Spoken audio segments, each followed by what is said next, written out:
ഇന്ന് ഞാൻ നകുലൻസ് കിച്ചണിൽ വന്നിരിക്കുന്നത് ഒരു ഈസി ആയിട്ടുള്ള ഈന്തപ്പഴ ചട്നിയുമായിട്ടാണ്. ബിരിയാണിയുടെ കൂടെയും ചോറിന്റെ കൂടെ ഒക്കെ കഴിക്കാൻ പറ്റുന്ന ചട്നിയാണിത്. ഇതിനായി കുറച്ച് ഈന്തപ്പഴം, ഇവിടെ ഞാൻ 20 ഈന്തപ്പഴമാണ് എടുത്തിരിക്കുന്നത്. കുരു കളഞ്ഞ് ചെറിയ കഷ്ണങ്ങളാക്കി നുറുക്കിയെടുക്കുക. ഇനി ഇതിൽ നികക്ക വെള്ളം ഒഴിച്ച് നല്ലപോലെ ഒന്ന് തിളപ്പിച്ച് വറ്റിച്ചെടുക്കുക. ഇത് വെറുതെ വെള്ളത്തിൽ കുതിർത്തിട്ട് അങ്ങനെ പേസ്റ്റാക്കി ഉപയോഗിച്ചാലും മതി, ഇങ്ങനെ ഉപയോഗിച്ചാലും നല്ലതാണ്.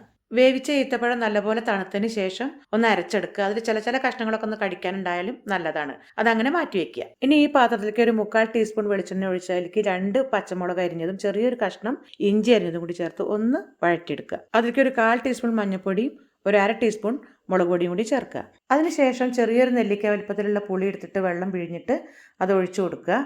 കുറച്ച് ഉപ്പും കൂടി ചേർത്ത് കൊടുക്കുക. ഇതിൽ ഞാൻ 1/2 ടീസ്പൂൺ ഉപ്പാണ് ഉപയോഗിച്ചിരിക്കുന്നത്.